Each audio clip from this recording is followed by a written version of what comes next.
So it's like I say, I've been preaching for down the street for nothing. And the thing is, I've been hit with COVID-19. The easiest thing in the world would say, I'm going down here and put aside the preaching. Like I say, I'll wait until I make 5 million. I've been waiting for 500 years, but anyway, like Paul says, if I give you a spiritual food, aren't I entitled to temporal food? And you don't muscle the ox while it's threshing. The labor is worthy of his wages, and I believe that. And I'd appreciate it if I could get some support for my listening audience. And if you want to support me, it's John W. McDonald, 3-644 Portland Street, number 207. The postal code is B2W 6C4.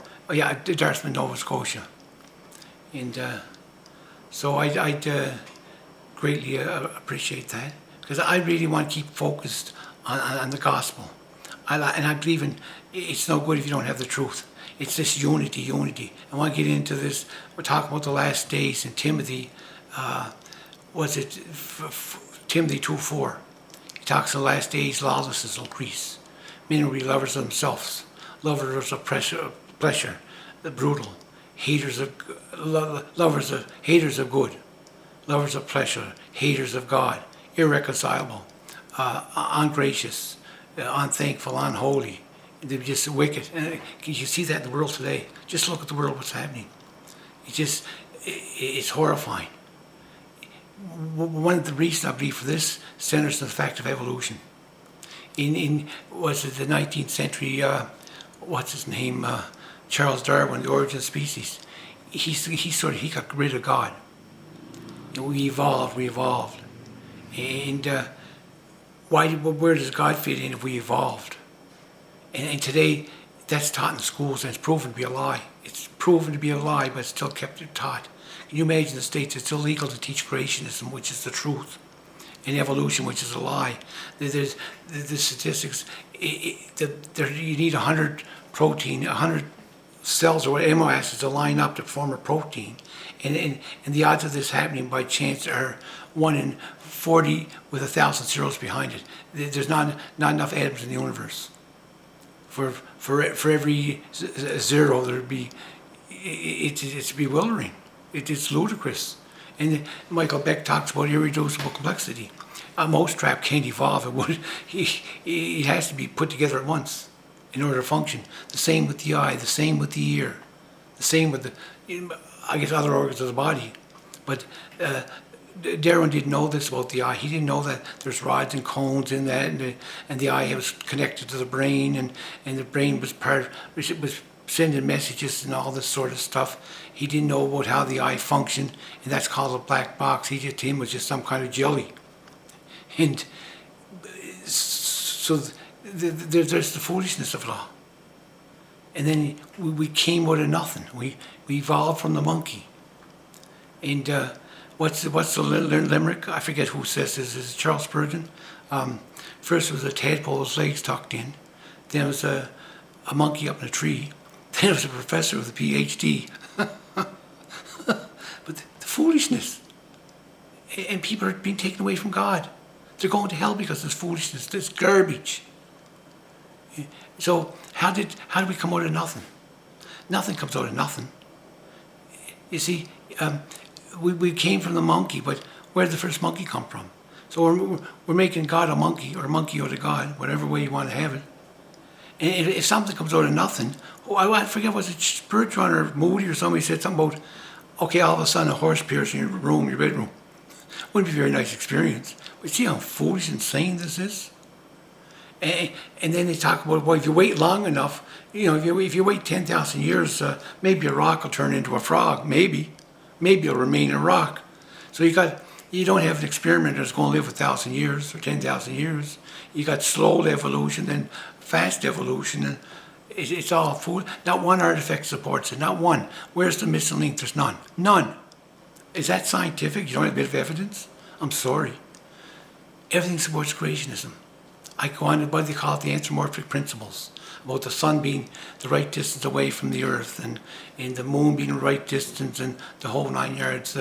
If the moon was further or closer, the axis of the earth wouldn't be at the right distance, and the whole 9 yards, and we wouldn't be able to survive. And it's phenomenal. And then Jesus says only Jesus knows what holds the world together. Science don't know what holds things together. They can measure it. They can the whole 9 yards. They can but they don't know what holds it together. They don't know how it originated. They know what energy does. They know what gravity does. But other than that, they don't know. And it's only God that knows. God said, and so this is the total foolishness of it. And then you have this idea, they talk so casually, we were around 6 million years ago when man separated from the monkey. I'm sorry, we weren't around 6 million years ago.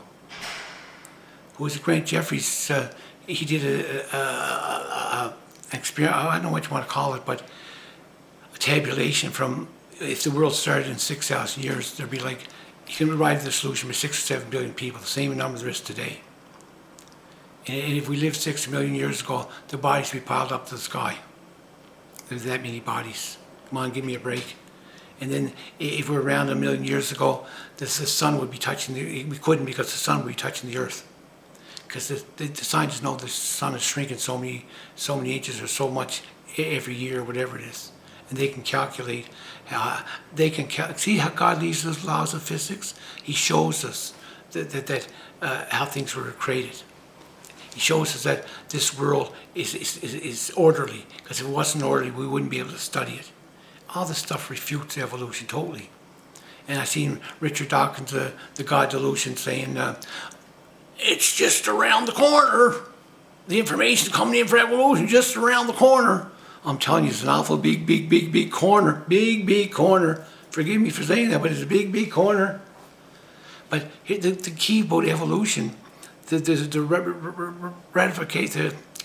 repercussions from it, created by it, is the fact that man has no value anymore. Man's the same as a dog or a horse. You shoot a man, you're just shooting a dog or a horse. And there's no Jesus Christ.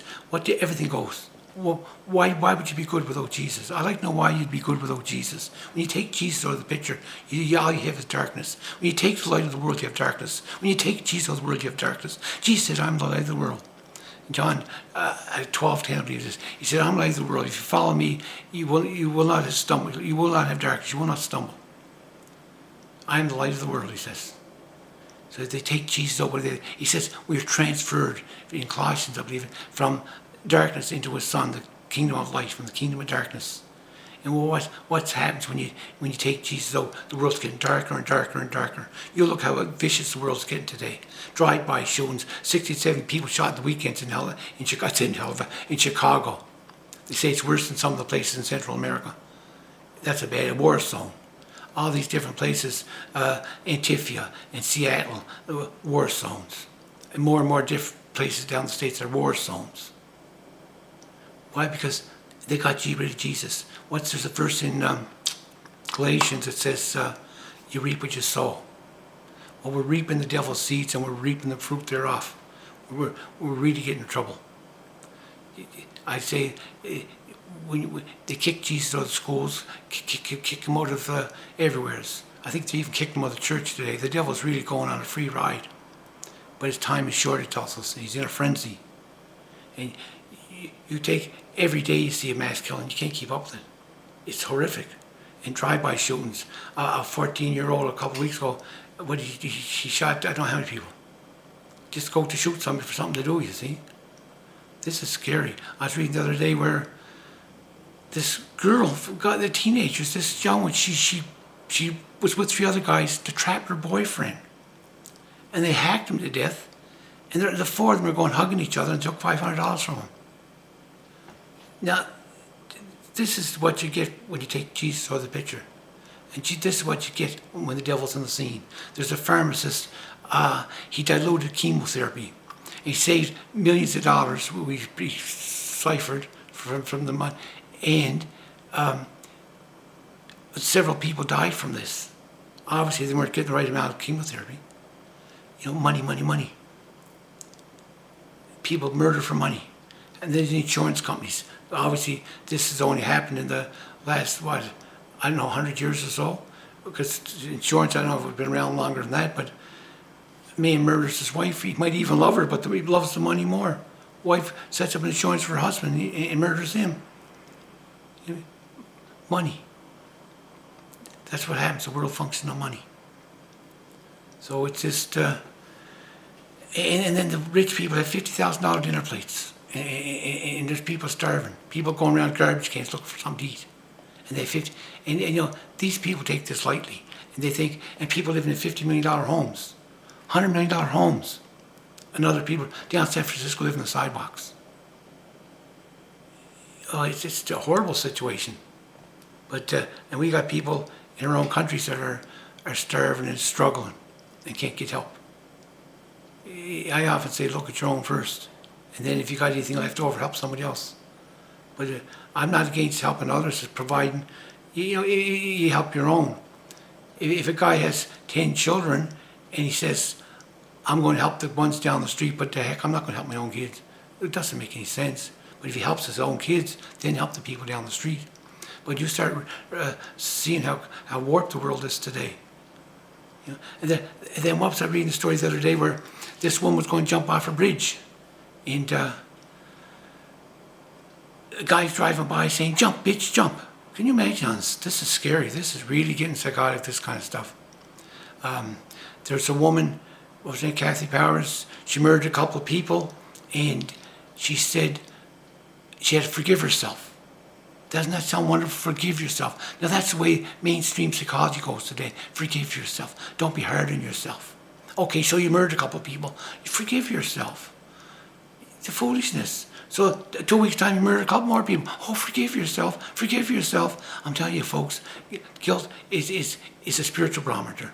If you don't feel guilt for doing wrong, what's to stop you? What's to stop you from doing wrong? You know, a bank robber, he goes, robs a bank, and he don't feel guilt. What's to stop him? That's the only thing that's basically going to stop him. The Holy Spirit convicts him. Can you imagine? And today, he has to deceive that poor guy. Oh, what a sin, that poor bank robber. He robbed $5 million. Now he's getting so sad he's robbed $10 million. Oh, he's to be pitied. That poor guy, he needs treatment. He needs to really be taken care of. Oh, that poor soul, making him a saint. He murders. He stole $50 million. He's getting more and more saintlier all the time. Oh, he needs the treatment. And this other woman, she was injured, I don't know, was 23 in a bombing or something. And the same thing. She had to forgive herself, live that authentic self, and say you're still a good person. And was it Gwen Dwyer, that Buddhist, whatever you call him, was saying, we got to get guilt spray. We got to get rid of guilt. Get rid of guilt. We got to get rid of guilt. He says, practice doing something wrong that you normally feel guilty. I guess, you know, slap your wife across the face. Say, I'm not going to feel guilty. Steal your son's money. I'm not going to feel guilty about that. See how foolish it's getting. It's getting terrible. And then there's a guy robbed a store down the States, and the owner shot him. And what's the guy do? He sues the store owner. I don't know how many millions of dollars he got out of him. And a few months later, he's going around in a wheelchair, getting caught robbing another bank, another store. So the victim is the one that robs the store, and the one that gets robbed is the guilty guy. That's what it's saying. I say, woe those called evil good and good evil. That's what's happening today. But you know, in the last days it says, with the voice of an archangel, the show of triumph of God, the day that Christ will rise.